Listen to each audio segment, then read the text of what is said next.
Dangu infwe. Bana somi ekolo Congo ngongo na biso beti. Ya sete sakona onyoso appelle mi premier état de moke pote ayoka maiteri bino na mokolo na lelo le 6 janvier 2020. Ya solo etero sako omboka bino nyonso esika bozwami bana bilenge mikolo papa bamama losako yenge bambuta bayaya yenge na bino ya solo bandeko bana somi ekolo Congo ndenge bomeseni toyaka obele kopesa bino mai malekaki kobanda tongo kobanda butu kobanda tongo tina tango donc kopesa bino oyo ezali koleka na mabele koloko ya solo ete topesaka losako na baabone na biso banki totombelaka bino mokolo molamu eke tosengaka na moko na bino ya solo eke tozwa lokola engagement ke tosalaka nyonso toinformaka bino ya solo ete bino pe na kote bozwami bosalaka pe effort ya koinformaka pe bandeko mosusu po ete sango na biso ekende bato nyonso bayeba bitumbo tokobunda toyaka wana te po ete topesa bino information ndenge bato mosusu bapesaka information na biso ezalaka trike te information na biso ezalaka na démagogie te information na biso ezalaka na parti pris te ke non naloba bo po ete moto wana lela oyoka nga nalobaki malamu mpona ye akotindela ngai manda akopesa ngai mbongo akofuta nga salaire tozalaka na biso engagé te toza baindépendant toyaka wana mpona koinforme bino e toyaka tosalaka effort koluka vraie information tokotala mpe information nyonso balobaki courant ya lokuta oyo eza distraction tokolobela bino yango te mais tant tomona yango il y a des choses sérieuses na kati ya masolo de oyo eza important oyo efutala moso bandeko na biso balingi bakosa bango na boye balingi basala biso boye yango toinformaka bino s'il vous plaît batata s'il vous plaît bamama ntango boyokaka yango tosengaka na bino bolela te tosengaka na bino bose victimiser te tosengaka na bino te kaka yebo esala bino basusi te c'est vrai souci ya mboka ezala mais souci po ebebisa santé na yo tolingaka yango te wana nini tosalaka effort ke moko na bino azalaka na souci wana te ebebisa santé po ezwa solution te soki santé na yo ebebi po ete na makambo biso tolobi po ete ebebisa santé na yo tokosepela nango te mokili likolo na sepe akosepela nango te ngulusuki mbango na mama kiba mvita bakosepela nango te po ete baza na posa na yo baza na posa na yo obunda bitumba oyo etali ngai moko te etali papa mafolo te etali bamama kongo te etali biso na bino eke moko na biso na bino toluka koyeba te tosengi no olela te mais tosengi no agir tosengaka na bino bo agir quand il faut agir na ndenge niki otala selon ba capacité na yo morale physique financière ba capacité financière oyo permettre yo ngana ko agir na agir kuna na mboka ça ne va pas tika na tindela bana bande ko combattant ba combattant invisible ndenge nini na lingi na yoka elela ndenge na ko sala c'est ce qu'on appelle ba capacité financière donc bande ko ça va na ko sala quelque chose et la lingi na yoka peke bo sala quelque chose c'est ce que nous devons commencer à faire tous tous les lakate ba mama noki mama moko zo lela angaye ndenge le tsenga na bota ba congolais angaye tela makambo ka kamera zo sala biso mama be on ba ke bon nga mama ndenge na yoki ke kamere oyo azana complot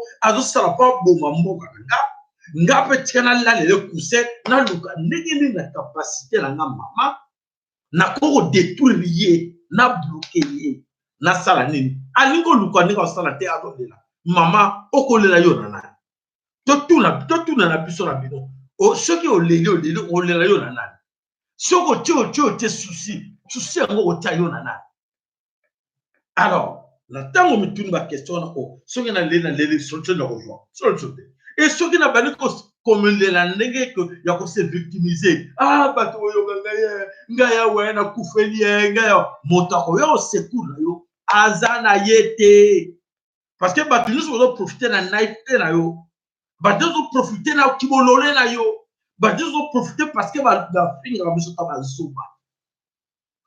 Il faut tout tika na zoba wana po bango bazala malamu. Il faut que tout tika na ignorance wana po ete bango bazwa. Surtout comme prudent to yebi ke azo lia wana azo mena wana to kanga c'est fini on bazo la yo société minere poyi et poyi ba ko kanga faillite ba ko kotela ma pour parce que ba ko yiba mais na tango ande ko so le bité to ko le la tête to ba le la ki ya solo ke biso na bango to le la ki biso oh tu chez nous oh tu chez nous monusco yaka on tu chez nous pas pays africain yaka gauche à droite nous va te bango to wazo seka bina le bazoba oui ça va nous avons des solutions pour vous nous allons améliorer le système la paix nous voulons la nzokate bazo seka la sa motawe tala bazo boyebi tata moko bobenga ki na Kinshasa oya yaki na makambo pendant l'élection tata wana yaki azwi ba milliards bazo corrompre na gauche bazo corrompre na droite pour être aluka solution aluka bino solution bino ba congolais à la fin de compte boni ba finga ki était ye azaki corrompu boninga ka salani boninga ka sala corrompu ta salani po bino nde boza ba zoba il faut asala corrompu po aya ko kuta mboka ba zoba a profiter na yango vous avez compris bobi tata wana tiens le tanga comme les amis aya ki wana pendant l'élection avanda ki wana na bino asali musala ndenge sengelaki musala mboka ya bazoba alitia zo manipuler bango oui akekuna non yo joie oya comme ça ko kosa bango ok atia la poche akekuna côté musu yo joie oya kosa bango ok atia la poche akekota mindele pe qu'est-ce que tu fais c'est bon ok entre vous les Africains mais il faut savoir man ok je vois tiens faut continuer à manipuler ces gens-là ok atia la poche. À la fin de compte, atongi ba villa na mboka na ye. Azui misala azui ba pese kuto mine d'or moko na kata. Et pas les pese na d'or ba kamaka. Mine d'or ba congolais bino mo bozana tse na ngote. Mine d'or bino ba congolais bozana droit ya koza même graine moko ya or te soye même ce que non. Tu as les cachets de la Monisco dans tes papiers là pour sortir avec ces 100 grammes d'or là. Est-ce que tu as les cachets de la Monusco, cachés à Rwanda Paul Kagame, minéré na yo, mais Paul Kagame m'a fait le cachet na Monusco. Et vous autres trouvez ça normal. Et tout le monde est là pour, oh mais non, ça ne va pas, hein. Oh non, ça ne va pas. Tu plais. Qui tu vas plairer devant qui? Et pourquoi? Qui va t'écouter? Qui va vous écouter? Bande Koto, tant que tu as repris sa bino makangisima yé. Et c'est ce rappelle, ce que vous avez enregistré et pour apporter au plus sur le papa, le bébé là. Au lieu non, comme ça, le va sera comme on est là. Banda 80 ça va sera conseil. Pas soda boké, ba comme un robot macabino, boni bakina. Ba pour faire la poisson, ba même la bamba. Kose na bango basi ya batuti bango mututi wana akomo nenda ko saya na soda ko mo ndo tuti alobi tuti wana mwasa alobi yo soda wana akomo ayebi général X général Y général Z général P tout ce quatre so nini akenda kana bino nyonso bino kanzike yende azaso ndo kate bino nde boza basoba. Voilà mes chers amis, c'est ce que je dis tout le temps, agissons avant qu'il soit trop tard. Totele mabiso no solo kola moto moko na ba capacité no solo bikeno ngala za capable ko joie mai so na tie bai na monoko una zi petro na tana monoko na ko pelsa met na ko cha ekozika moto epela cha yango so ko yebikeno ngaso na zi diboke na nga o na tie na poche na kangi di banga oyo soki na bambi di banga oyo bato ba kolela kuna sala yango cause de la souté ozo zela na kanto ko zela mingi zela ka lela kana bolela kana bino bana na bino ba ko kufa na malaria, bana na bino bakokufa na nzala, bana bino bakokufa na délestage, bana bino bakokufa na kozanga enseignement ya malamu, bana bino bakokufa na nyonso bango bazoseka bino et les politiciens et les étrangers bazoseka bino bitala ba comprendre bango te bazoba. Et dans tout cela, s'il faut revenir où il faut enseigner, moi je pense qu'en vous enseignant comme ça, n'avons pas sabino batoli oyo, batoli oto pesa sabino, ba maman bo retenir yango, ba tata bo retenir yango. Qu'est-ce que nous on a compris? On a compris une chose. Ba bloquer ba ndeko na biso système nyonso, ya communication, ya nyonso, l'éducation, ba comme ça ba bolone, ba ignorant, mboka mobimba ba zoba na ba zoba. Obise de Kamali, et il y a solo, et à quel âge? A évité que impact le Kambo le bélier et qu'on joue la vie na ye lobby. Non. Ah, l'inga yé ba coupité. Si on a gagné la ngapa, on a gagné la bilo, on a bien on a. On a gagné politique, on a sambe la kangai. Oh, l'eau sambe la kangai. Et la carte église, il y a des politiques qui allaient. Ah, yé bien été. Na ote, on a tek la ngapa quoi, on a gagné le tek quoi, on a. Politique est dans la carte wana ayebina été il y a ensemble la kanaï voilà ignorance manque de connaissance et comme c'est batba zoba s'il vous plaît ma maman s'il vous plaît ma papa pour na succès na conscience lo boteya na kanisi mater o soki moko na bino abani ko te akuba ndeko lui o mais vous yebe to umedia to me la passe ko to me la kolela oya toujours le résultat ni to le la kini ah ba violer ba mama kuna ah ba koti ba ko ba nzete ba ta ba koti ba nzete na bino bazali bazaba konti bazodonba mais ceux qui to le ba ki ah vous savez maman na biso boye ba nani oh bino to le ba bino ba na karate boye to bi bien monter na na jisa o le ba ki non oui non to yebe information yo vraiment to yebe ngi to attaquer to yebe to savoir rien tout ko le ba lelo na investigateur l'histoire de l'église influence église jouer complicité église pour te battre détruire Congo oyo tiako lobi au monde pas que l'église pas que tout dans la bande d'église ou bien dans le paquet té aussi longtemps que Congo la biso bongo sta biso commettre ko côté sur l'église té pour ce nzambo bo sambela ka so ki nzambe boko kata mboko nzamba kata ki asala ki té pour te bana mboka na ba souffrir mais bino boko tonda ka meke dimanche au moins na tondi na ba église de le ba de ye wana chemise de nzuluka mama pa le puta kaka moko wana nzamba ko sala pasteur mbisa ba ke nini beaucoup na ba kete nzamba ko sala to tika juste na ba ba nzambe njoka ta ba to kosa ba mama bote ya bango boide bango bo so ba de ko na biso o ba na kata ko ba yebi na bango loko bo sauver bango ba to ba na kata le buru yo nem to bo ele sika po benda ce que c'est que yé mora buma na la communauté ko moto chaye na kati libulu wana a préparer que a mona bien na kati libulu ba mona ka tout ça bien ba zo vivre na poto ba zo lia na ba poto ba zo sala nyonso na ba westi na ba nini on me comment vous zo vivre bo ndenge nini et pas na bo za normal et to mesa na bisoti et dino na poto ngo ka ngo sola ngo za wapi ya salite ezala ngo salite te ato mesa na biso sala ngo nini liana e pa na bango normal bangungi bangungi to mesa na biso na ngo te so ba sio kaka ya kanga kaka ba mama leki c'est comme ça botale sika ba zawa bango esika ba cha bango ya pasi ba mfuta bango ba boma bango éducation ba détruire bango tout ba tikela ka ndenge wana poto ba lamuki ya mabe yo lamusai yo la moussa ndeko s'il vous plaît la moussa yi bande ko bele bazo c'est la quelque information yi le ba information tika ba conseil wala té le plus important c'est ça le plus important la conseil o yo ko conscientiser bande ko ba la mukana pongi ba ça la réjouissance et que tout sauver ma belle Congo information c'est bien bon mais information ba ça la monine poto pesa bino ba information belle bon ça la rien et je tombo qui ça bino té poto tombo katé na yi peine ba zo tombo ka kuna okotala ki ngabo bazomela na bango masanga na ba okotala ki nkole kuna vivre na bango na ipene kuna ambiance juste à côté so c'est que oyebi ke na kati ba tide ipene batomboki batomboka ki bango ka balingi lisoni niko alingi koyeba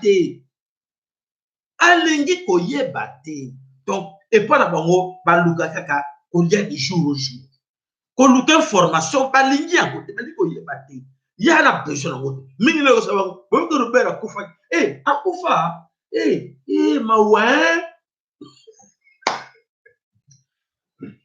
ben de gros, ça, vous voyez ça. Ma ouais, bon, si je t'écoute, non, bah, bon, mieux que bon, ma bonne. Bah, bon, mieux pour le ko, Robert a battu, bah, bon, mieux pour la nini. Congolais, ayebi na été. Oh, c'est non, on évite que Robert a non, bon, battu na ben. Oh, il y a solo, ah, non, bon, battu na ben. Est-ce que bon, mon niveau to comme là? Bon, mon niveau to batia battu wana. Oh, bozo kansa bande ko na biso. Niveau to bakoma batika na nango. Mingi bazo ba mentalité wana ba yala ngo na poto. Ozo mona ye aya na poto motalier azo biro ka muto ba na kinsenso. Muto azo vana na mboka na village. Azo informé te ana poto mais azo informé te. Yabi kama kama na poto a osu te. Tena ka banze mo église. Pasteur nga le baki nini o. Tena ka théâtre na talanga aka politique. Na politique na poto a moti. Oh, Nzambe. Voilà, et c'est là qui conseille Oyo, et c'est là qui compose sa vie, Boluka Boyeba. Donc, voilà, c'est ça. Donc, botelema, bandeko, avant que ça soit trop tard, botelema, mota, telema, nenge oazali, azo se sentir capable, ya botelema, kwa bundela, moka nae. Awa mboka vali, tout le monde mouille da kopera, nyoso babunda.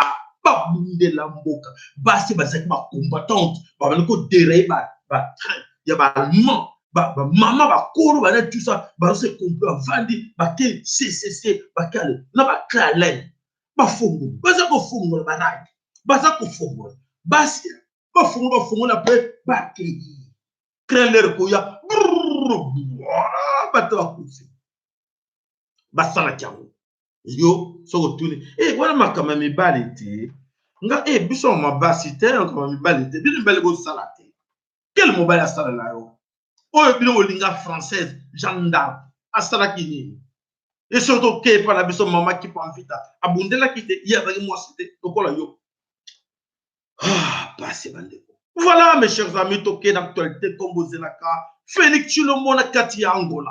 Félix Tshilombo atiaki makolo na Angola ake koluka nini ake kosala nini toyoki ke Félix Tshilombo akende koplaide cause ya nani ya syndicat dokolo na mwasi na ye mwana ya Santos oyo bayibaki mbongo badétruisa l'économie bakomisa économie ya Angola par terre ces voleurs là la famille Santos et dokolo complicité badétruisa économie nyonso ya Angola par terre nyonso. Et alors, à Kenda, le Angola, et l'objet non, il faut que tu serrer parce que tu causes de la impunité jusqu'où il faut redresser l'économie na bisto, il faut qu'on tu as sanction. Et voilà, un autre qui se pointe là-bas, à Komikuna, na Katia, Nani, na Katia, ya Oyo, na Katia Angola. Et bandeko, toko kamwa, bandeko, accueilli na cause ya Santos. Il y a nani ya syndicat de Kolo. Et donc dans le milieu, attention, yo qu'est-ce que tu fais là chez toi? Tu dis contre quoi? Contre la corruption.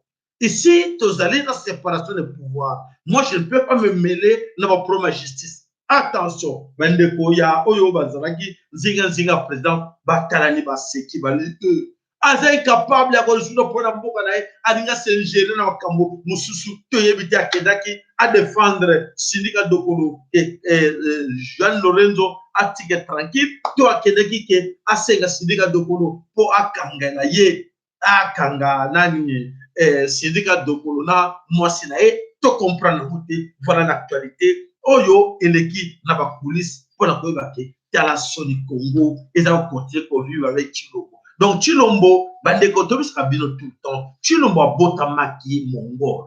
Azalaki lizengi. Abandeko tanga basoyi comme mwana na ye. Ba travailler na kisi na bango banda kalakola ndenge wana yango na moni ba tuti ba profitaki na ngwa bi ko bandeko na ba yebite. Mais biso toyebi fiche médical na ye, toyebi ke a pense à son canal l'état. Il faut to soka ye. comme ça, tu vas trahir Bango. Et ça a été fait. Et voilà, auto-vivre Bango. Et ça dit, parce que tout qui est trop bien, qui était celui-là, il fallait confier des responsabilités pour être, na yende, réussir Makambo. Voilà la kata inikin. La kata inikin ba étudiant ba tomboki la kansi mama Congo à cause de la fête pour te yim dans ce dossier wana à cause expliquer bino ba policier ba touti ba tomboki étudiant non étudiant na biso ba tomboki face na ba policier ba touti mama Congo à cause expliquer biso dossier wana pour yim to azu yango na bolayi nango nyonso. Vital Kamerhe akendaki na wapi azalaki na mboka Rwanda. Qu'est-ce qui s'est passé? Oh maman mouraza kolela, bamsu baza ko comprendre ngote bas continuer ko sala ba débat. Voilà Vital Kamerhe akendaki na ba cadeau. Akendaki na ba cadeau, to yebi ke ba cadeau wana kendaki to kamoto kililo na information pour yebi. Oui, Vital Kamerhe quand il est arrivé ici dans en fait, alobi oui, ngai na ye avec 30 vaches pour na pesa na famille na mwana ya oyo ya James Kabarebe. Bazaki na prison, pendant beaucoup de temps na ye na tata na ye. Ndeko moko alobaki lobi ke ah mais papa sérieux le belenge biso ke non James Kabarebe bazaki na prison. Ne to mona bal 6 mois. Comprenez les gens quand ils comprennent rien du tout et qu'on la passe. Donc pas dans la retard, moi to zo na sima mingi ezati. Voilà aremetaki 30 vaches na moi na ya James Kabarebe.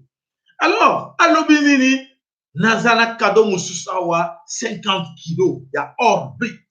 Oyo Félix Tshilombo atindi pona yo James Kabarebe. Où? Parce que James Kabarebe a des mines d'or chez nous. James Kabarebe a tout. James Kabarebe a avait 12 Antonov.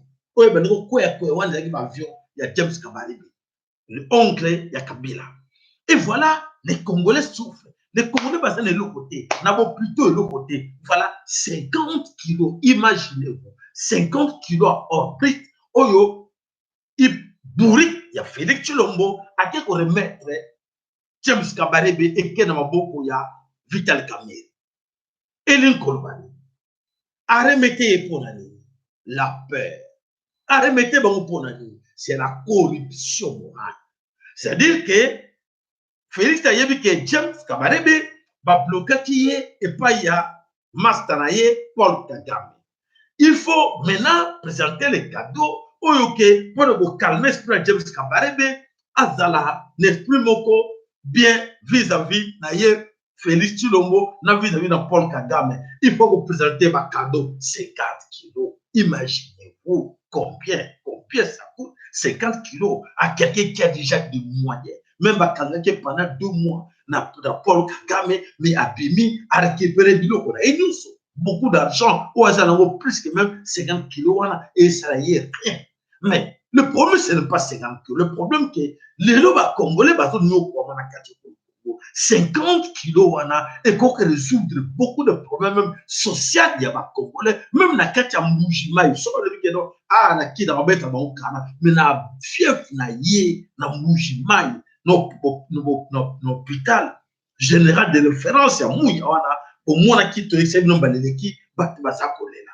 Mais imaginez-vous, à que vous pèsez 50 kilos, il y a oh, na nani, na James Kabarebe qui a beaucoup de ah, franchement.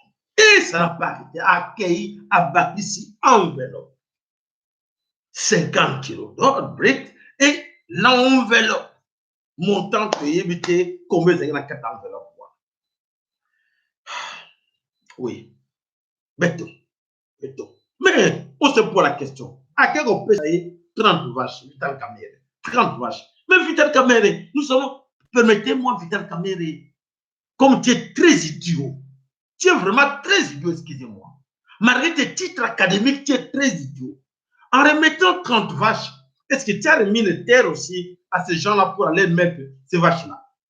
Parce que ces vaches-là, ceux qui te disent que non, je suis Kivotien, nous avons montré Kivu, nous avons les relations entre Kivu et Rwanda et le Congo. Mon cher. Ce que quand on va chez Wana, pour bâtir on a terre parce que mon ake, ba Rwandais, ba zanga ba terre, ba lelaka, ma belé na Congo, pour te ba pesa ba, pour te ba boka libué na ba. Yesu aka me la bango ba ngombe 30 vaches pour bâtir on a terre pour bango ba zanga ma belé. Vital Kamerhe. Tu as bien réfléchi en remettant les vaches pourquoi? Parce que ma vache Wana elles sont en Congo. Pour au commun déjà au lieu déjà question Bakanse Congo, il y a eu aussi déjà qui vous Vital arrêtez de rêver Vital Kamerhe. Arrêtez de rêver. Comme tu rêves tout ce que Amida te fait au Kansaka Amida moi c'est Vital Kamerhe. N'est pas contre la profondeur vie privée na yote. Mais tout ce que ngana yebiso na lobi au là. Vital Kamerhe, arrête, nous on rêve pas, arrête de rêver. Commencez à rêver nani muto nani moi c'est nani Amida, mais qu'on rêve qui vous t'est. Faut pas rêver qui vous. Ne rêvez pas ça. Ton ami là, le mec de Jacques, il était déjà président, il y a Minembo, non? Son grand frère est où? Et lui-même, il est où maintenant? Et ses prédécesseurs, non, pas chef naïe Yangomino, pas ça wapi, pas Kenda wapi. Et le bélo rien, Vital Kamerhe. Voilà, il fallait que Tangamutu, il y a président Nabino, comme toujours Moutou, il y a président Nabino, c'est lui le président du Congo. Eh, c'était lui le président. Mami bazo tourner papa. Pour un nini bobo, il fallait ne bo bandana na Kabila. Pour un nini babomina no Kabila na te bake boma Ruberwa. Ruberwa te bisaki bino asali cerveau moteur. Ruberwa il allait mettre à penser il y a tout idioso. Ce que nous vivons au Congo, c'est lui qui était président. En tout, c'est lui qui dirigeait tout. Il fallait commencer par lui. À réfléchir mieux que Hippolyte Kanabe. Hippolyte Kanabe, c'était un soulard. À drogué. Il faut même compter sur lui. Il faut toucher Mouto. Namayeli. Mouto, ça va penser à casser. Ou à crier. Il faut qu'on canara nouye. Yamwana. Voulou, ya kanginde ye. Vous avez compris? Voilà. Merci pour la compréhension. Donc, la corruption, toujours, la Vital Kamerhe, ou à quelque chose, la kuna na yena Félix Chilombo, pour te calmer colère, il y a James Kabarebe, pour James Kabarebe, la kanda, il y a Kagame. James Kabarebe, a yokiamo, a subi l'humiliation, on a nous mouton vivate. Kabila a subi l'humiliation pour être non qu'on a yende mouton ba humilié, ou y a même qui est la vie politique. Et voilà, à vivatiamo. Torture. Oya vivaki, et ça impardonnable. Et voilà, c'est James Cameron. Le faut corrompre. Et voilà, par des cadeaux comme ça. Mais ceux qui n'gagnent jamais. Je préfère que Nakoufa, qui a vu une humiliation, ou James Kabarebe avec qui? Des humiliations face à Paul Kagame. Franchement, je ne peux pas tolérer cela. Voilà, bande koba na someko le Congo, tokei wapi, tokei kana katia, oyo, Rwanda Paul Kagame, le maître de scénario.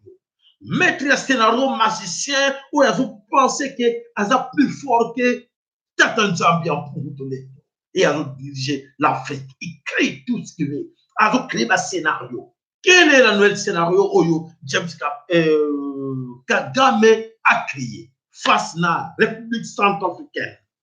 À la République centrafricaine, James Kabarebe, là, nous allons attirer l'attention du président centrafricain. Comment vous, les présidents africains, vous êtes si idiots? Je dois vous dire la vérité. Mais ça prouve que l'idiocité, là, quelque part, que non, ça ne va pas. Comment faire confiance à un homme comme Paul Kagame? Il a été chez toi, il est venu là-bas pour te mentir. Il a mis des gardes tout autour de toi qui sont des toutis. Oyez bien, tu ne sais pas, tu ne le vois pas. Et demain, tu vas commencer à pleurer comme ton ami Kourounziza qui pleure maintenant. Qu'est-ce qu'il dit? Et aujourd'hui, voilà, Paul Kagame a installé tout. Paul Kagame était un ange pour lui, le président centrafricain. Et aujourd'hui, Paul Kagame dit, non, je vais t'envoyer les soldats pour te protéger. Voilà, les soldats de Kagame sont en République centrafricaine. Nani a-t-il dit Bango? Voilà en complice avec Emmanuel Macron, parce que l'autre oublie que le président centrafricain oublie qu'il avait humilié les Français en prenant les risques pour les protéger. Il a oublié facilement, il ne sait pas que c'est Paul Kagame. Comme Paul Kagame est avec Emmanuel Macron, le voici maintenant Emmanuel Macron en image de Paul Kagame qui l'approche. Est-ce qu'il a compris cela? Ah, bah, franchement, on a compris la raté. Est-ce que, c'est parce que le monde qu'ils vivent là, avec les mystiques, tout ça, il y a des fois, ils oublient tout. Et même les conseillers ne le font pas voir que non, mais attention.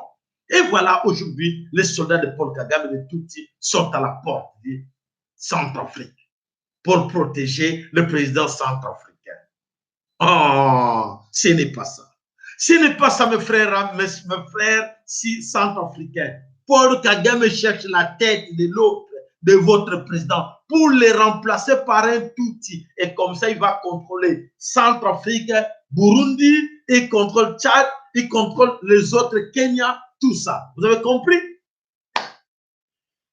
Et qu'on ça va passer quand les gens ne comprennent pas. On a dit et on va suivre ce qui va suivre après, malheur aller, parce qu'ils comprennent absolument rien. Voilà, mes chers amis, Nakati Yamabele Kolo Congo, toujours qu'il y a une information, la biso poète, solo, et ça n'a pas passé quand les gens ne comprennent pas, et nous sommes obligés de leur dire la vérité, mais comme ils ne comprennent pas, ils vont rester comme ça. Et alors, dans les hauts et moyens plateaux, Nakati ya territoire ya Bavi, Nakati ya Masango, chefferie ya Bavira, dans les hauts et moyens plateaux, territoire d'Ouvira, Sud-Kivu. Qu'est-ce qui s'est passé là-bas, Bandeko? Toke ici, on a Samona Bisokuna, affrontement moko ya Kafu Kafu, et où tu peux salama kuna, et Bandeko na biso l'armée nationale du peuple Congo, ba intercéder, ba appréhender, groupe moko ya banani, ya ba Ngumino, groupe moko ba Ngumino, oyo bazala qui se préparer, ndenge nini, ba meka ko déstabiliser, Bandeko na biso, et puis, ba meka pour s'arranger na plan na bango oyo ba ndeko na bango so ba wuta na kati ya Kalemi Tanganyika Kalemi et puis bakoma na kati ya Uvira le plan wana oyo tolobela ke bino mikoleleki ba metaki yango déjà ba ndeko stand déjà mise en place malheureusement pour la bango bakoye na maboko l'armée nationale du peuple Congo nos soldats d'autodéfense chip ba betanaki na bango et pas na bango mingi mwisi bakimi et pas na bango baler bakimi 10 morts ngomino akufi sur place balandi ndeko chef na bango Ruberwa balandi chef na bango Ruberwa esika ke mwana wele kwa voilà bandeko to saisir bandeko na biso ba saisir beaucoup des armes plus de 7 mitraillettes et des armes AK-47 oyo bango ba saisir na maboko ya banguna wana obozo kubenga ba ngumino et entre autres balakanisi na kati na bango soto landi beto mona ba mususu baza wana kati avec des tenues ya FARDC avec des tenues ya MONUSCO bazalaki wana pe na kati na bango wana information bandeko ba pesi biso na mokolo ya lelo. Voilà, bandeko bana somi ekolo Congo. Bon, cette histoire, on va vous raconter ça demain. Et tout le monde attend, on a vu ça, que papa, maman Congo, na papa, mafolo. Tout le monde a besoin de bino, d'informations, bino, préparer, il faut en l'élo. Tout ce qui est le bino, que bobele ma poete, bolobela bandeko, oyo, bobombela biso, non, on a l'élo. En attendant, bato beto, zelaka papa, mafolo, na maman Congo, bandeko, topé cette information bandeko il faut tous la paix tous se pela que lobby autres plus de comme information et servir à quelque chose biso sto na mkambala moko bakosa biso le souper mais ce qui bazo conseil ko kosa biso quelque part et ça sera pas si qu'on va mais na lebela ki bango mais tena eko et susu na lebela ki bango mais ba yo kakate ça fait vraiment trop mal et ça décourage les gens s'il vous plaît tous se bandeko bazana mabeli tout ce que nous avons appelé pour baser na kata kufa tout la musa bango pote ba kotsa ba na kata ba foutement ba kotsa ba kata ba domination modèle donc c'est un piston de bato pour sauver bango s'il vous plaît tout sauver bango Voilà maman na biso mama Congo maloba omboka yo ilikin ndenge nini kuna ba jeune to sikwa pina ba jeune ya ilikin maloba omboka yo Lusako, papa na biso sayala, lusako, papa na biso makolo, lusako na bandeko nyonso oyo babeleli kolanda biso na poko ya lelo. Na basango na biso ya poko ya lelo tokobanda na inutile. Lobi topesaki bino message moko ke bana na biso ya inutile babandaki koprevoir basala marche moko basala marche moko kuna na inutile mpona kodeklare pose ya bafrais académique donc bafrais académique na bango tellement ke emati epuis batushaka na bango babourse te babourse bapesaka yango na bana oyo ya barwandais donc babourse bapesaka yango na bana oyo ya barwandais bana na biso ya bacongolais batushaka eloko moko te bamatisaka kaka baosaka kaka bafrais académique donc bana oyo ya basi bana na biso ya basi kuna na mikine bakoma mpona kofuta bafrais na bango académique bakoma kosala prostitution na batata oyo ya mikolo wana donc baza vraiment na situation moko vraiment ya basi esalaki que journée ya lelo vraiment badesidaki vraiment que batelema mpona kodeklare bajustice wana nyonso oyo bango bazovivre alors batelemaki bakendaki kosala manifestation na bango na kati ya manifestation na bango malheureusement comme communiqué donc epesamaki déjà bandir alobi ke bakosala manifestation et en plus ndenge déjà na emitine wana barwandais oyo bazalaka wana bana wana ya barwandais oyo bazalaka wana bakanga bamusha basi bakendaki koyebisa ngo na ngambo kuna batindelaki bana na biso déjà bapolisier bayaki déjà bakotaki bazalaki déjà tour wana ya inutile aux abords ya inutile bazalaki wana mpona kokosa biso ndeka bamesana kokosa biso que non bazo juste koencadre manifestation mais bayaka koencadre manifestation te bayaka koluka kofaire taire bato alors tomonaki na kati ya makambo wana bon oyo ezali selon na suka ya manifestation eza bilan oyo bato ya polise bapesi mais soki bato ya polise bapesi nga vraiment na makambo te selon bango il y a eu cette blessé grave côté ya baétudiant na DDG côté ya bapolicier 11 personnes ont été interpellées dont 5 étudiants bilan administratif oyo bapandi badévaste salle ya monseigneur Luc Gillot basiège oyo association ya baprofesseur ya inutile sagage agence oyo ya babanke oyo ya BCDC ya inutile vandalisé et un coffre-fort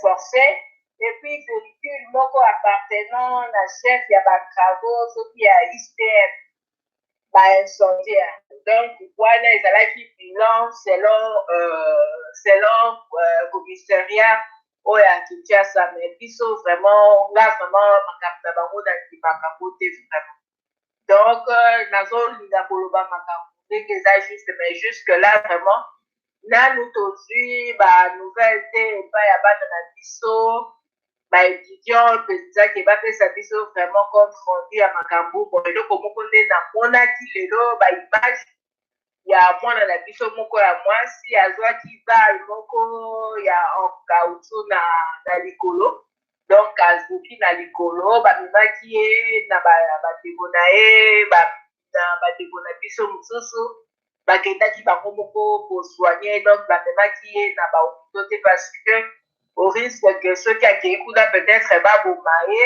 donc bango moko bamemaki ye étudiant mosusu bazalaki wana basalaka médecine mpona basoigne. Donc voilà à peu près makambo elikanaki lelo na eliki.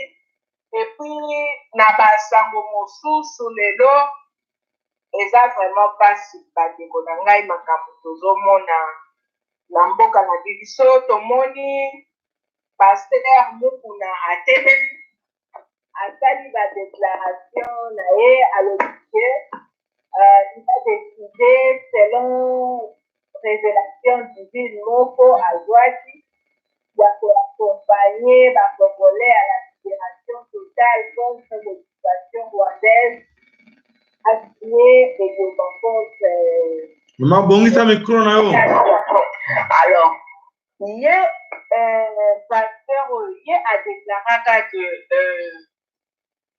Kabila akomi muluba aza ndeko na bango muluba. Sikoyo lelo akomi tutu kotelemela Kabila que non, Kabila a envoûté ma déclaration na ye mosusu nalandaki yango na video moko alobi ke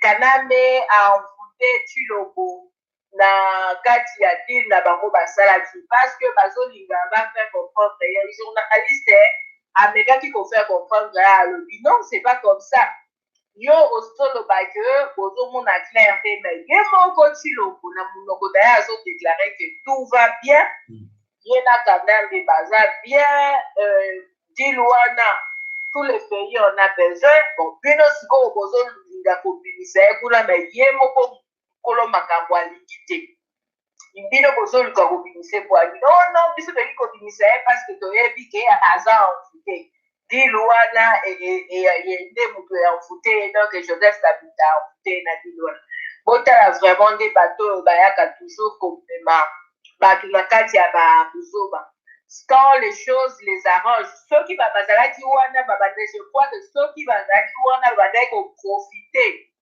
lokola Tshilombo aza wana soki babandaki komona clair parce que badéclaration na ye na monoko na ye alobi tozomona clair te donc tozomona clair te c'est-à-dire lokola bato baza impayé c'est que badim mpe ezokota lisusu te donc ye comme badim ezokota lisusu te amoni sikoyo ke non ça fait mal amoni sikoyo ke danger ezali donc il faut to réagir. Donc, qu'on réagir à moi et ça seulement quand ça les arrange. Lorsque intérêt n'a pas menacé, au moni nyonso pasteur nyonso ya église wana des réveils telemi oh non tozomona clair balakisa biso kaka contenu ya deal wana oyo Tshilombo asinyana Kanaka. Mais wana c'est parce que makambo ezo arranger bango te. Mais Yemoko, il était le premier à déclarer que tout le monde a canassi au milieu à la mission. Et Kabila, au commis Moulouba. Pourquoi? Parce que tant à Kabila a nommé pour la place Wana, ça les arrangeait parce que on a dit grandeur, la folie des grandeurs, on a dit que est-ce que il y a bien dîme na bango et tout. Sikoyo bamoni ke eloko eza te donc baza na bango na pouvoir te eloko eza te sikoyo ekomi nini ke nini tozomona clair te bapesa biso contenu ya deal wana et en plus de cela Tshilombo aza envoûté.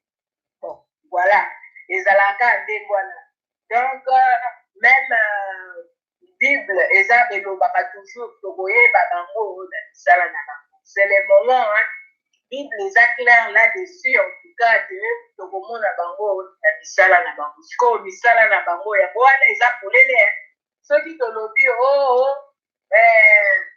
on ne touche pas bakomi kopesa biso verset biblique on ne touche pas mais ouais. Quand les choses ne sont pas bonnes on doit dénoncer. La Bible nous dit, tant makambo ezosala mizala malamu te il faut koloba. Tokozala comment dire complice na makambo wana kosoba te.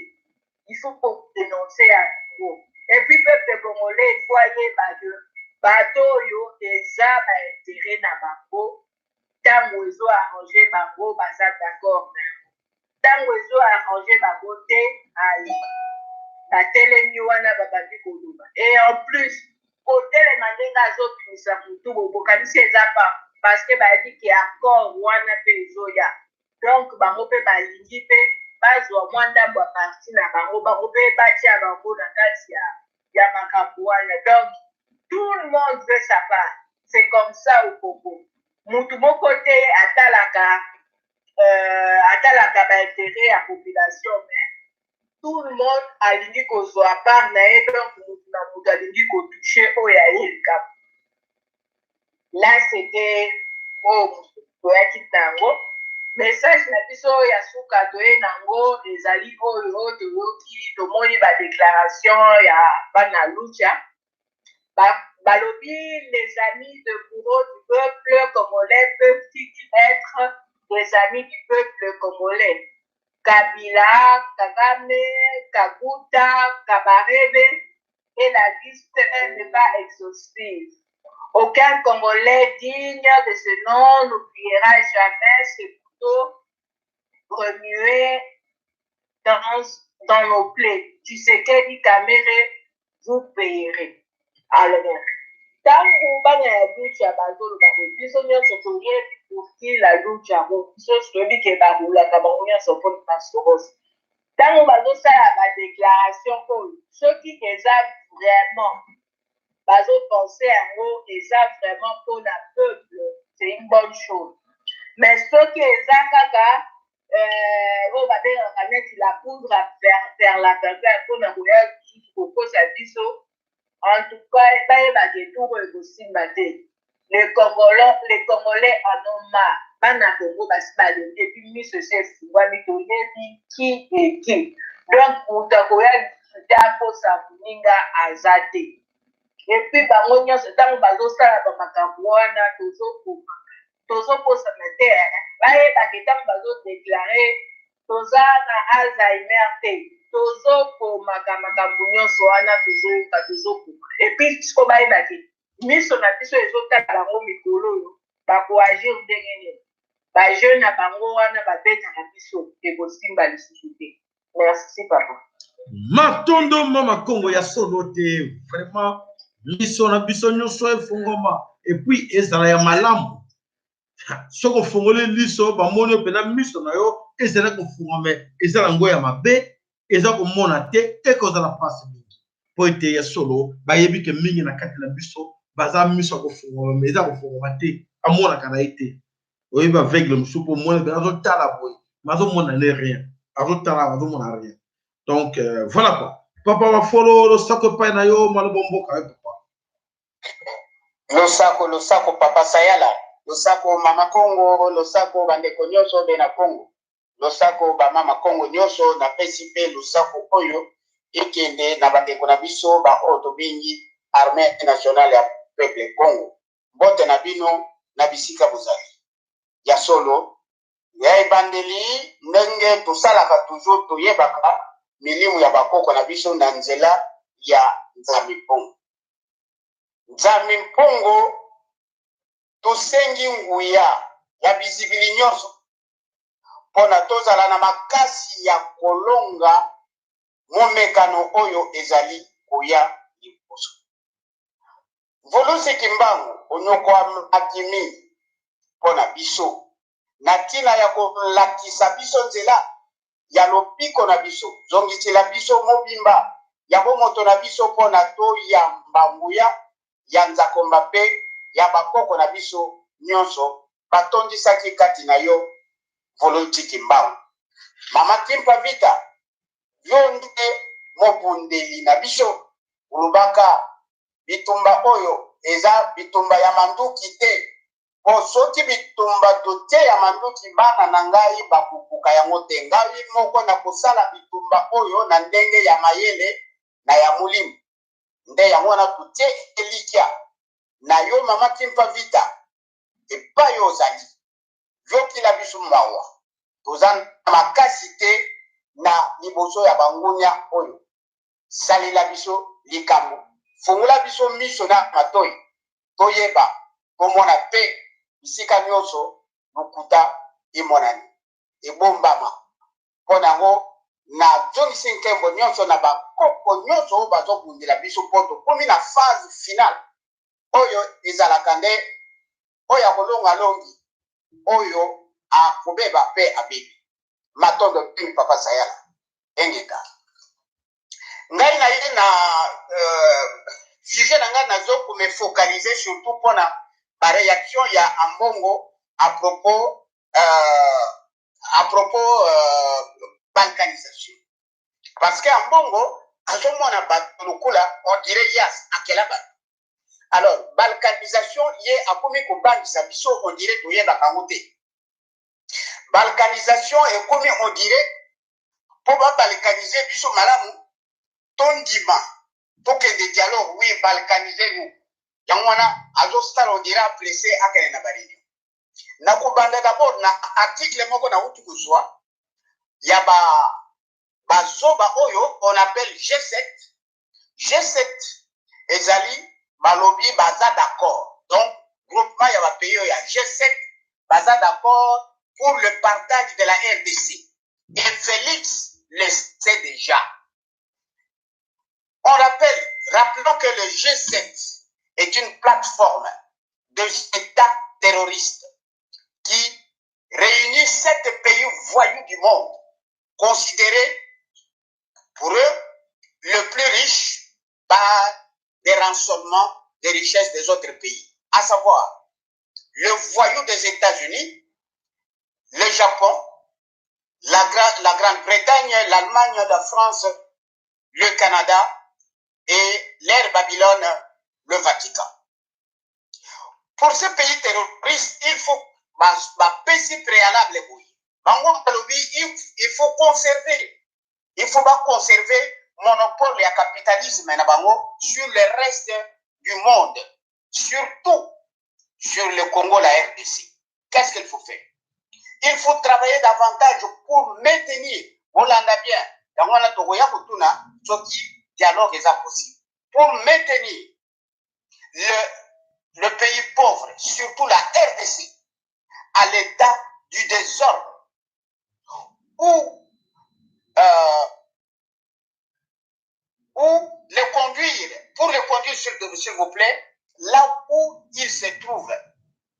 Pas question de les laisser s'émerger au risque de perdre leur rang économique et technologique déjà acquis et surtout leur rôle impérial. Ils ont continué pour faire disparaître la RDC de son existence géographique. Ce pays lance, donc le pays voyou, lance des opérations de campagne de sensibilisation partout pour atteindre le mental international pour la balkanisation du Congo, qui doit être réalisé avec des pays voisins de la RDC, dont le Rwanda, l'Ouganda, le Burundi. Et d'abord, balkaniser le nord et le sud Kivu et l'annexer au Rwanda. Tel était propos tenus par Herman Cohen à l'époque. Et puis, visite il y a Frodilin Ambongo, na Beni, Utembo, Kotewana, suivi ou en avant, d'abord ils allaient qui voyagent à Fayulu, na Moussitou, Yakatumbi, avec l'accord préalable de Félix Tshilombo Benton. Alors, la concrétisation et la balkanisation par le découpage se fera par l'entremise des ministres en charge de la décentralisation et des réformes institutionnelles à la personne de Robert Roy. Et l'article est salami avant Robert Roy à Zouangouma. Alors, ils ont continué surtout dans le cadre de la balkanisation. Église, et bien l'église du Christ au Congo. Vous voyez bien, l'église du Christ au Congo, c'est-à-dire que c'est venu de quelque part. Vous voyez bien. Bango nyoso papa yaba ya kuvangela biso. Qu'est-ce qu'il dit? L'Église du Christ au Congo vient d'entamer la consultation préalable et puis préliminaire. Archevêque Oyosoka à Mungala, parce que comme on dirait, ils ont sonné à Mungala. François Bokondoa, c'est un nom d'emprunt, tout si je ne sais pas. C'est un évêque, soi-disant l'Église du Christ au Congo, s'entretient avec les FCC.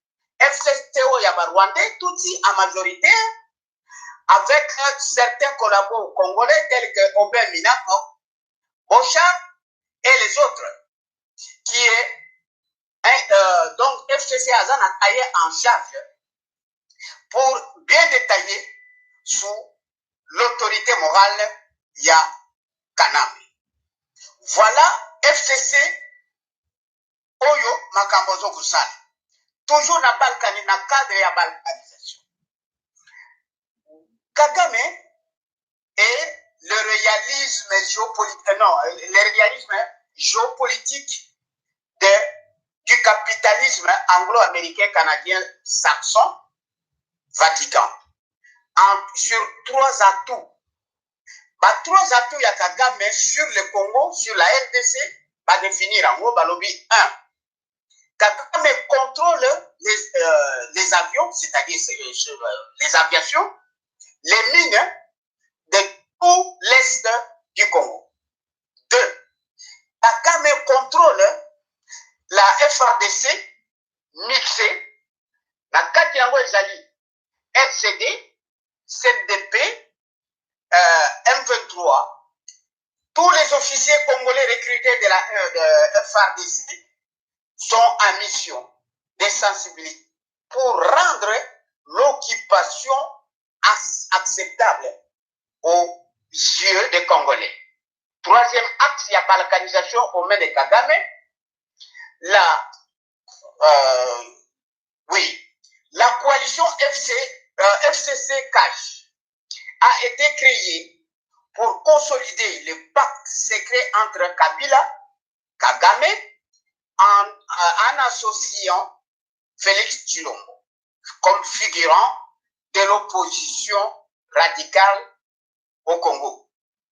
Et dans la diaspora, donc Tshilombo, figurant dans la diaspora congolaise, Tshilombo, béton, doit jouer un grand rôle.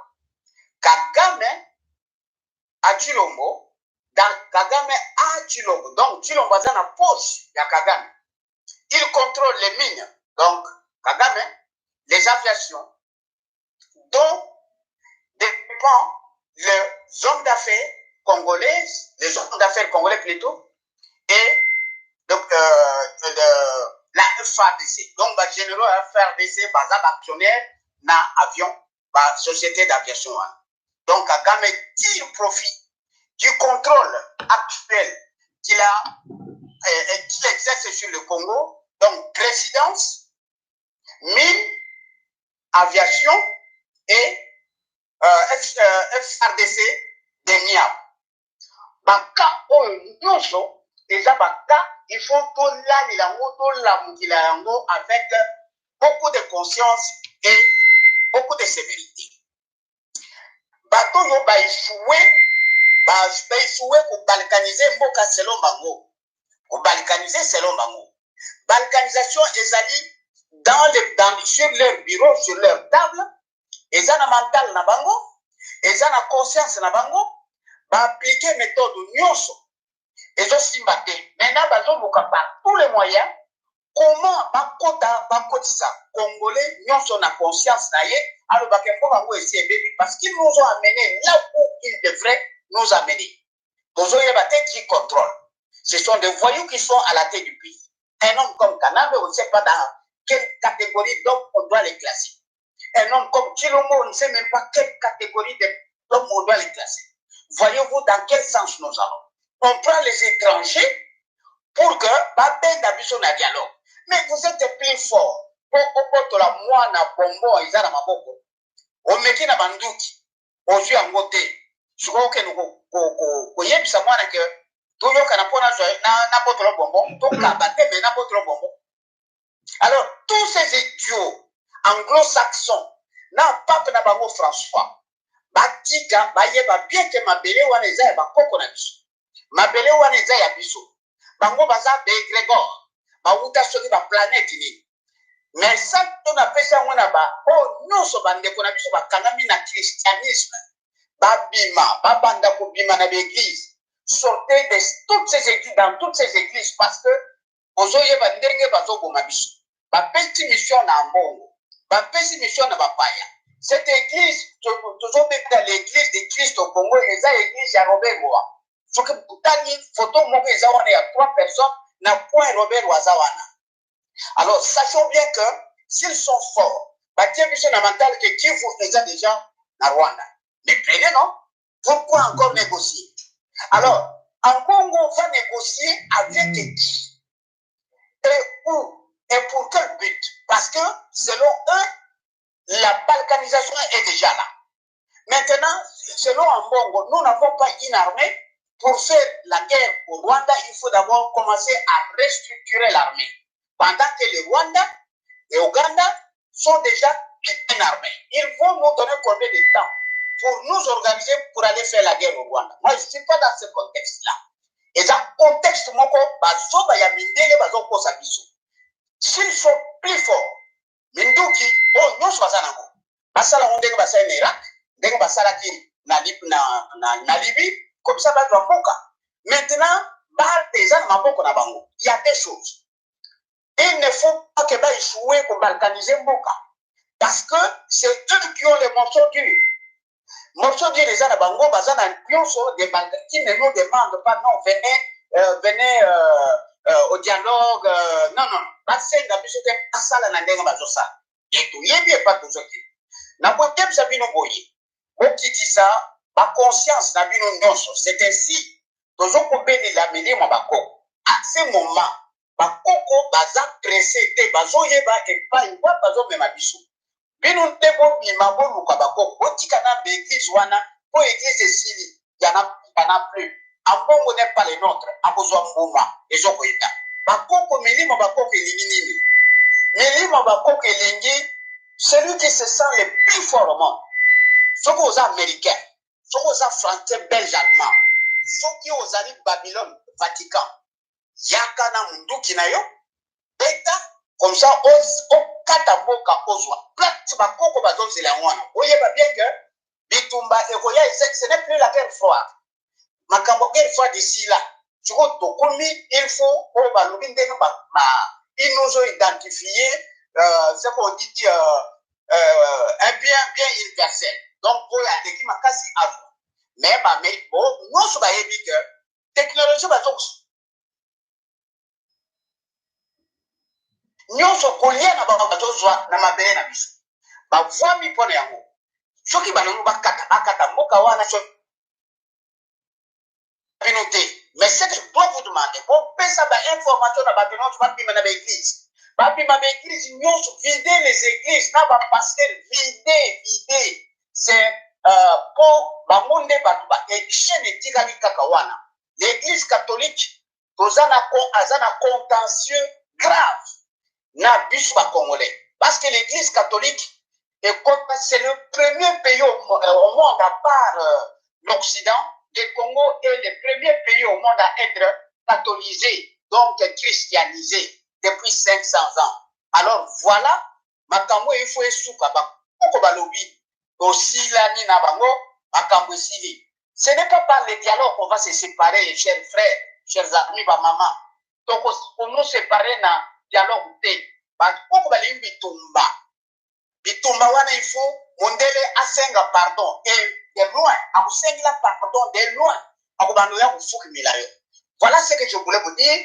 Batem ngana zwaki sur la balkanisation tem ngana zwi on approche au balingi basala bakenda dialogue ba o nyonso bazolanda fayulu bazolanda musito bazolanda mbemba na siteka bango wana batika solution eza na musique te eza na fayulu te apesa ki bino date ya le 17 voilà date le 17 apesa ki bino ezali pona dialogue wana oyo ambongo azo préparer date ya le 17 pour ya le 15 juin soulèvement populaire apesa bino ya lettre ake négocier na ye balkanisation na Kivu na Butembo na Beni ayo kozonga sikwa même peu le 17 fois ye sabino que bon voilà ondimaki nyonso to sala kaka ndenge wana na kendeki na Kikwiti na zio ko yanga ne mwana nzembi pe azui o ya ye même azui makambo nyonso esiti. Voilà là où les Lamuka vous amènent, vous qui suivez les Lamuka. Lui nous déposons comme un président élu. Tout ce que vous dites vous pensez comme éloge. Alors oti kabila kwa donc pundela mabele na ndenge moko oyo bakoko balingi parce que les étrangers nous en avons marre pas tout ba kusina église catholique obanda kotomba parce que mikolo jusqu'à ce que na moni ambongo na ba mindele ba sango moko ya mindele bazonga kate bazalaka kaka toujours wana bayeba que mikolo na bango ekoki soki ambongo ameki azozwa mbuma akosilisa sanga ote ambongo soki ayoki. Je vais encore lui lancer un message na pape na yohan. C'est François nous doit des choses. Ce qui était à vous les derniers papes dans le monde na bango. Papa Sayala na koko ya voulu ce kimbango. Ya mama kimpa vita na bakoko nyonso oyo bazolanda biso na ngongwa na jonso maloba. Engeta. Matondo Papa Mafolo, qui est capable de balkaniser le Congo? Non, personne. Je vous assure que personne. Si c'était le cas qu'il y avait quelqu'un qui était capable, il y a au Kata Congo, nde au mona ngote, nde to zalaka déjà na Kata Katanga ezarande oyo moto alinga ko landa Tchombe, nde aza président na Kata Katanga. Imaginez-vous tout ce que Tchombe a fait na Kata Katanga, monnaie, drapeau, makambutu, ba pedeke na ba belge, azraki na ngotu. Même aujourd'hui, Katumbi a ça. Je vous assure, mes chers frères, ces gens ont besoin de Yokan dit, oui, c'est Salman Angote. Ce sont des corrompus. Moto nous sur Yokan le dit que, quand c'est pas que les gens mais Katumbi, Kagame, mes chers amis, beaucoup croire, barote, badom, mes cabines. Et ça essaye, barote la réaction à Bino. Comment vous allez réagir par rapport à ça? Et mettez-vous en place que les lobes, avec tout ce qu'ils ont fait, Congo, qu'est-ce qu'on n'a pas connu? Qu'est-ce qu'on n'a pas connu? La guerre, des millions de personnes au Boma, cause dans nos acquis, qu'on crée pistos, qu'on kimisa batu, qu'on va déplacer, boire baron ba jaune, na ba pays mususu, ba boire ki bango, après baton ba zovil susu. Mayel Sil Bango. Basu Monusco, rôle n'y jouer. Monusco a joué rôle. Va corrompre tout le monde, sauf personne. Ils ont corrompu tout le monde, sauf personne. Surtout les politiciens.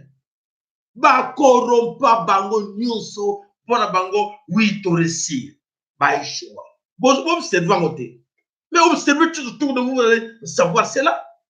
Même banda ou conférence nationale souveraine ya Kinshasa dossier à balkanisation zaki na kati wana makambo eza ya lelo te bande ko soto pona mon dire za lelo ba kokate ba ishwa ba ye na modèle nyonso ke ba ko kata mboka wana ba koka ya ngote ba ko kokate bon mona na bino patité. Et alors bande ko na biso l'armée nationale du peuple Congo très déterminée. Il y a quelques heures, le papa Sayala, le bel bandeko. Oh, calmez-vous. Pour le moment, ils sont en train de voir, d'observer chacun, Azo Lobanini, Azo Salanini. Ils laissent le temps. Ben, déjà que numéro 1, Oya Balkanisation, Israki, Ruberoa, Azawapi. Ok. Donc, Bazo Landa Siko. Qui d'autre? Qui se met dans cette histoire? Qui est qui? Nous voulons que ça va nous il y a qui est qui. Donc, bandeko, bobagate, balobi na moté. Balobi na nous un moté. Et bitumba na bango na nous ebundité. Bayebi singa sabino. Bitumbo boyo kaka. Oko l'armée nationale du peuple Congo. Eko bunda na Monisco. Ebunda mina moté. Bandeko encore. Non. Babundi babundité. Babunda nanu te, babundi nanu te. Et bakubunda. O bebe singene sabino yango wana. L'armée nationale du peuple Congo vous dit ceci. qui n'ont jamais encore allé en confrontation avec la FARDC et MONUSCO. Et ils se préparent, ils vont attaquer MONUSCO et FARDC. Dites-leur cela.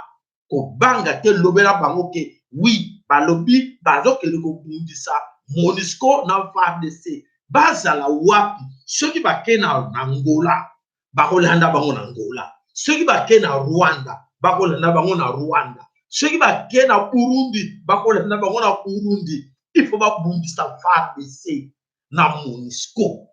C'est ça la décision oyo bango basui babisingana lobela pino.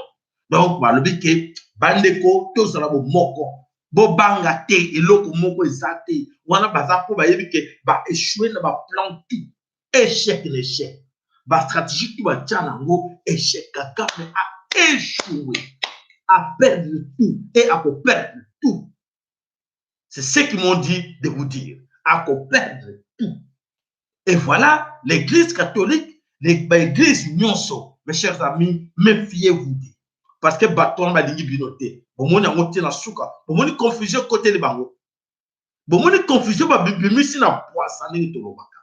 Ou aba ne ko bomba na ke. Non, biso to ba sale nzambe. On se mêle pas dans cette histoire. Qui n'a pas dit ça? Que non, laissez à Dieu ce qui est à Dieu, à César ce qui est à César. Qui vous a menti cela? Bon, on dit ambongo. Nenge to ba ne ko loba. Le to ba ne ko loba to attaquer ambongo na pour bamende ko musuba benga papa sabotika makambwana boni ko bino na mbongo asali bino nini botika mbongo omonye ko bonke mvuluja le la foule kabiso bo lobo bo attaquer bo ezala blague te esala makandenge asala kiango ekokoma. Donc ne vous en faites pas, personne a le pouvoir de couper même 1 km² du Congo. Ekotika la kaka wana nenge bomona mona ka mwaka mukira wana na côté ya Tanzanie kamukila wane kotika la kaka ndenge wana boko mona bango bako kufa oye loba mai ko mama boko mona yango bozala précédé boko vivre yango kaka na siècle oyo ekoleka siècle oyo. Voilà bandeko na kanisi ban sur Congo ba o nyos baza mêlé na cadre de cette histoire. On va passer bango ba mbongo ba capable ba pour na ko décourager ba congolais ba lemba nzoto. Ne vous découragez pas mes chers amis, juste le contraire. Boyo ka ona zone ba bino, je suis le sacrificateur, je vous dis. Moto moko décourager te eloko ezate e ko zala kapiti. Bazo meka bino batana. Ah oui, c'est ko zala, mais juste le contraire, c'est le moment de vous mettre debout et commencer à parler aux gens. Et qui? Barkanze qui? Barkanze, moi, mon frère de Kivu, mon frère de Beni, tu vas le mettre où? Moi, je suis attaché avec mon frère, nous allons rester toujours ensemble. Donc, parce que, et là, on fait le moment, tout. Congo et Gotika ensemble. Mota okata Congo azana yete, abotama na nuta, abotama pété. Et voilà, bakolela, poko ezoye la bango, ba frappe ezoye la bango. Oké le lowo ne sibino lelo. Ba frappe ezoye la bango. Ba tu le bois ba nani, tu le bois ba okima. Abane ko kima.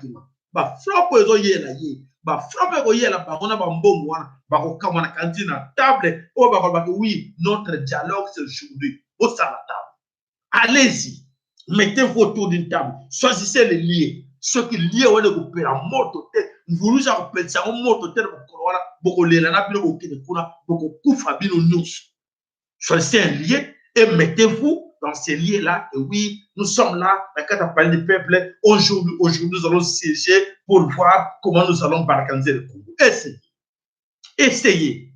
Ceux qui m'ont peut pas respirer dans ma belle Congo et la MONUSCO, allez-y vous les ambassadeurs na katia Congo, allez-y associer. Oyo boko mona monte ko pela bino boko la palobi non Congo est un mboka mystérieux. Vous allez les dire cela. Allez-y. Essayez d'organiser, essayez de louer une salle. Allez-y. C'est là où vous allez comprendre que oh, nous on pensait que c'était la blague, mais c'est une réalité. Vous nous dites d'aller louer, prenez, préparez, mettez les moyens, faites vos réunions, organisez cela, appelez vos amis de politiques à gauche, à droite, vous, vous allez coigner ça Congo, vous allez réunir, oui, les politiciens de gauche à droite, venez, nous allons rester autour d'une table pour légitimer cette histoire par tradition, au moins sur les papiers que vous avez signé que vous ne voulez plus rester avec les autres. C'est ça l'objectif. Bakolela, maman, tata, boyoka, mote ko pele a bango, boko zanga bango, mingi bokolela bango. Et si ka moto de ko muta ko yeba te. O enegi bako tumbama, muto ko yeba te. Laissez bien on le logo de tenir. Voilà, bande ko bana sommet Congo, c'est énervant pour dire qu'aujourd'hui, Bango, au niveau de l'Union européenne, va préférer ça INI. Brexit. Anglais, ça les fait mal. Non, non, non, restons ensemble. Ils étaient pas ça, et voilà, le Congo. Non, il faut partager. Il faut diviser, couper ces pays-là. C'est votre pays. Qui entre vous a construit ces pays-là? Ces pays-là. Vous n'avez pas honte, vous, de dire cela que non, il faut braquer ces pays-là, c'est trop grand. Avec la permission de qui? Bandeko bo banga kabangote, s'il vous plaît. Il faut qu'on gagne kabangote. Non, vous n'avez pas droit. Personne n'a droit à cela. Belgique est à Moukete. Belgique est à point. Mais pour comment Balman n'a forcément besoin qui Allemagne, besoin à Rennes. À quel? Côté moi, l'île Kuna, besoin qui a mon Belgique à Moukete, ma belle. Pour me dire que non, Belgique à Moukete, ticket la bango. L'île Israël qui a bango, tout tika la bango, Aren, Aken, Israël qui a bango, et tika pour le bazoa. Balinga ma belle non, si au biso, nde bato ba kolo ma belle Congo, bango va décider pour la biso, non, to katanda munamu, to pesa mususu na Rwanda, Kagame a bénéficié encore biso derrière Kagame. Quelle intelligence, quelle qui mes chers amis, tout se laisser faire. Il ne faut pas se laisser faire.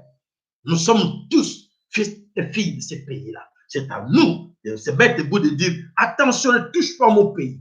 Bien sûr, 17, attention, ne touche pas mon pays. Ce que vous avez dit, qu'on a quatre églises, attention, ne touche pas mon pays. Pourquoi on a quatre églises? Vatican, attention, ne touche pas mon pays. Vatican, attention, ne touche pas mon pays. Binono sokoyoki texte bino bokoma. Eye ka ndengo na mutu. Bota kombo ya Vatican. Vatican, attention, ne touche pas mon pays. Voilà slogan on a tout comme dans Osika. Comme ça, Vatican, oh, mais pourquoi les Congolais, qu'est-ce que nous on a foutu? Comme ça, non, nous sommes tous au courant que c'est la Vatican. C'est le Vatican qui est là-dedans dans cette histoire. Et wana ba komona ambongo mai ko siraye na kanisi l'église na bango nyonso toko kanga na Congo Kinshasa. Merci na kanisi, vous avez bien compris l'objectif de notre émission aujourd'hui. Ya kawana te pona ko beta masolo koza. Mais bandeko o alige ko intervenir on a 10 minutes là 12 minutes merci. Voilà 12 minutes. Voilà, vous avez besoin d'intervenir. Ba numéro de téléphone ça on a appelez-nous contribution les anini au lobby nini.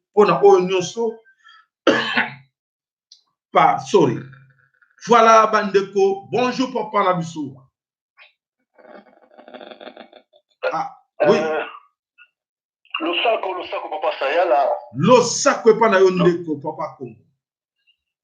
Ok, le sac, Papa Bandeko, Bazali, Kolanda Bissot, Kopesa Kembo, Nata Tanzania Pungu, Tulendo, na Kombo Yamvoluzi, Papa Kimbangu, Mama Kipa Vita, na Bakoko Nabiso. Papa Sayala, Vatican. Vatican a un pouvoir religieux mokoté. Nyonso basala ba scénario. Pouvoir religieux mokozala moté. Mais pouvoir politique o yazana ngo ezali ya kosakana te. Pour ba service secret nyonso spécial ya monde ezali ya Vatican. Et pour ceux qui ont une économie richesse au Vatican. Le Vatican, c'est le premier multinational dans mon pays. C'est le premier. Donc, Mbongo o Azanango, Papine o Azanango, il est le premier. Donc, côté religieux, tout le monde l'a. Donc, ils allaient créé pour dominer le monde, pour commander le monde, et puis qu'on aider à régner dans mon kili oyo. Bandeko bayeba eloko wana. Oyo aza ko ignorant ngo azotia foi aveugle ngulu ezali mawana ye. Je vous parle, nayebi de quoi je parle. Puisque na makambo mboka na biso to tie makolo déjà partout aussi to remarquer bango pour to meki to bandeki déjà ko toucher basango epelé pour na makambo mboka na biso avant même mobulu eya. Donc to si to timbela lokuta na bango.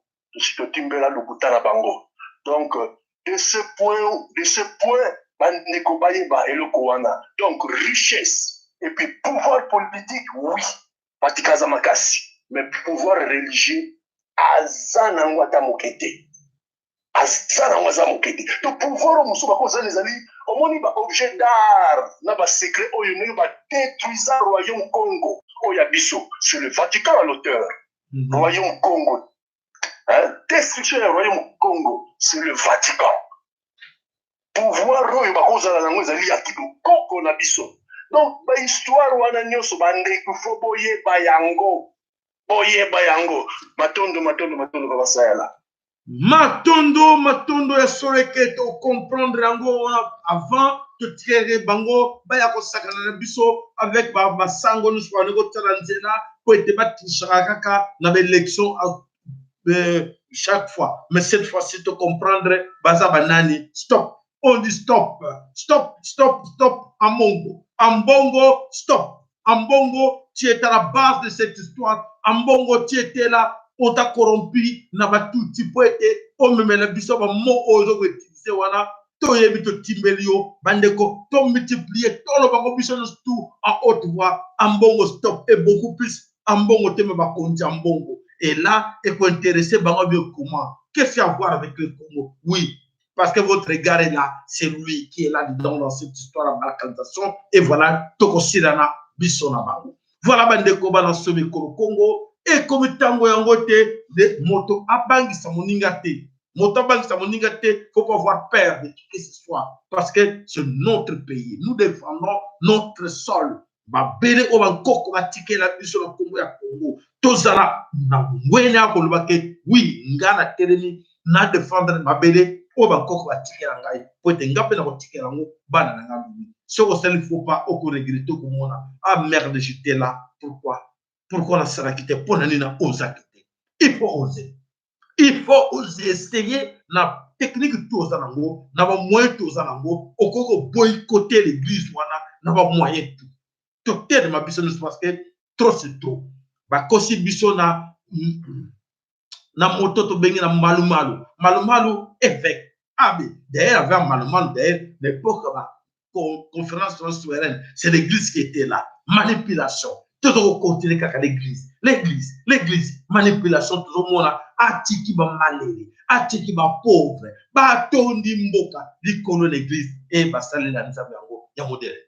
Voilà, Bandeko. On a bien compris que c'était comme ça. Il faut se mettre debout avant qu'il soit trop tard. Que chacun de nous, chacun de vous doit comprendre qu'il est temps de se mettre debout.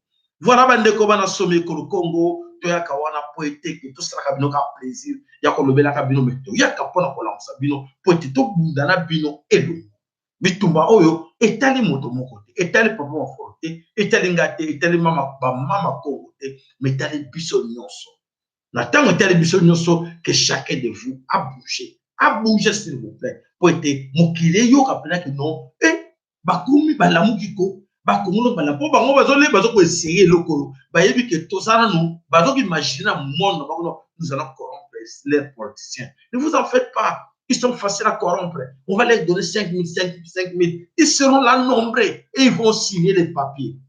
Mais tant que na kata quartier va dire yo to ebinda kona yo kende yo to ebinda kona yo akei ko zwa 2000 ayeko kutanda ko ne tumba bokinga akei na conférence wana ba jeune bobi tata wana avant na commune boy ndako neza na commune boy ayako kuta ndako ne tumbami siko 2000 wana tonga ndako to te aboma moto oyo ndako eza kotumbama wana ndako regrete po na ntango toinfligeaka basanction te voilà bazokontinue komonela biso mais na ntango tokomi nango ndenge bandeko bakomi koagir maintenant e wana bakomi kobanga bi nga na komekana nga te non votre 5 000 et 10 000 même 50 000 où je vais aller avec ça tu fais que là je vais promener na pango na ngai là je vais promener na famille na ngai même après nga non je ne vais pas non je ne vais pas mais na tango babi ke donc ba congolais ba salarié allons-y mon cher to ki ndame la na biso to ki ki ga kati to zala mais tango ba yoki ke o ba kende ki na kati ko oui ndako le kuna na le vulu ba tumbi yango ndako le kuna na ki monga fura ba tumbi yango ndako le kuna na ma campagne na dit ba tumbi yango makambo ko sila na tango ba yoka ke akeleki kuna yemutu amuta kabila te yemutu alobaki kuna yemutu alobaki boye ndako nde batumbi même na province même wapi makambo nde esila kala bandeko na ngai oui comme on dit tout le temps c'est par des actions individuelles et ciblées action individuelle et ciblée nde kosauve biso pas pacifiquement botelema tokende tokotambola pacifiquement tokobundela baza koseka bino bokozwa rien pacifiquement pour gagner rien. Voilà, bandeko to suki wana na mokona lelo to pisi rendez-vous na biso lobby pona suite ya actualité na biso ndenge kombo meseni lo sako na onyo sandaki biso abonnez-vous massivement sur notre chaîne TV Lola Kanguluzi Kimbangu qui est la seule chaîne qui vous informe l'actualité de sako makasi to lukabino vraie actualité. Voilà, merci à tous les abonnés. Abonnez-vous massivement. N'oubliez pas de partager nos émissions à vos amis. Recommandez à vos amis de s'abonner et de nous suivre parce que toujours l'inate moto nyoso oyo to yebi ezala transmis na moto nyoso atenma pe to bundela mabeli koloko. Voilà le sac pa na yo papa na biso mbuta MKN notre sponsor. Le sac pa na bino maman nyoso oyo bobendami bozana biso wana elongo bozala kana biso elongo na papa na bilenge surtout bilenge na zala pe na posa na yo karabino boza présent pour être choqué toujours bozo izwa relève déjà makambo yo ekozala malamu. Merci Matondo. Allez ingeta ibo. Oh, sorry nzembo na biso ekatani nzembo ekatani toko luka yango esengelike moto na moto ayeba wana ezali slogan na biso na tango tobetaka yango tomona kango epesaka biso courage na nzoto esengeli tozongela yango po ete ndeko na ndeko asengeli ke ayoka slogan wana epesaka plaisir na matoi.